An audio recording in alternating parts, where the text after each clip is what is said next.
ایک شخص مجھے ملازم نے بتایا کہ باہر کھڑا ہے، آپ سے ملنا چاہتا ہے. میں باہر نکلا تو ایک پٹھان بھائی تھے اور 50+ تھے، سفید داڑھی تھی ان کی. تو وہ کہنے لگے جی میں 3 چلے لگانے گیا تھا تو میری واپسی ہو رہی ہے تو آپ سے دعا کروانے آیا ہوں. میں نے کہا کہاں کے ہو؟ کہا جی میں مردان کا ہوں اور میرے اوپر بہت قرضہ ہے، آپ دعا فرما دیں. میں نے پوچھا کتنا قرضہ ہے؟ کہنے لگا 1 کروڑ ہو گیا.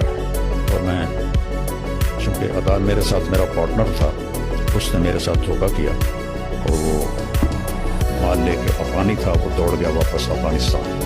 وہ سارا قرضہ میرے اوپر آ گیا تو میں پھر بھاگ کے کراچی چلا گیا. میں ادا نہیں کر سکتا تھا اور ہمارے ملک میں قرضہ لینے والے بہت سخت ہو جاتے ہیں. تو پھر میں کراچی چلا گیا. اب میں 14 سال کے بعد واپس آیا. مجھے نہیں پتا میرے بچے کس سال میں ہیں، کیسے ہیں. کوئی آپ کا ٹیلی فونک رابطہ نہیں تھا؟ کوئی نہیں. کوئی خط لکھا؟ کہنے لگا کوئی نہیں. اللہ کے بندے کسی کا فون لے کر لیتے. کب مجھے میری بیوی کے پاس فون ہی نہیں تھا 14 سال پہلے. پھر میں نے بالکل رابطہ کاٹ دیا. تو خط بھی میں نے نہیں لکھا کہ کہیں میرا پتہ نہ چل جائے. تو میں تو چھپا ہوا تھا 14 سال. تو میں نے پوچھا پھر اب کہاں جاؤ؟ کہا جی ابھی میں مردان تو جا نہیں سکتا، دیکھتا ہوں کہ میں کہاں جاؤں گا. تو میں نے کہا تم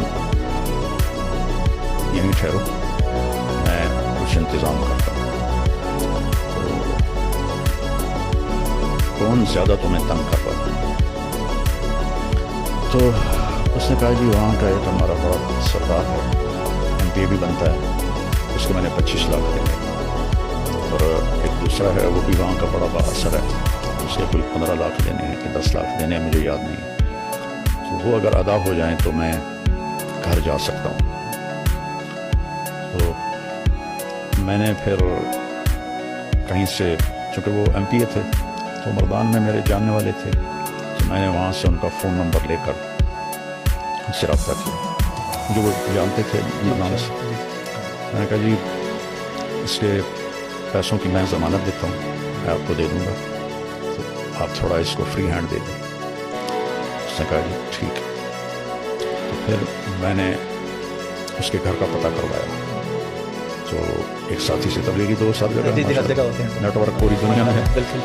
تو وہ ان کے گھر تک پہنچا. ان کی بیوی سے میری بات ہوئی، سلمہ نام تھا اس کا.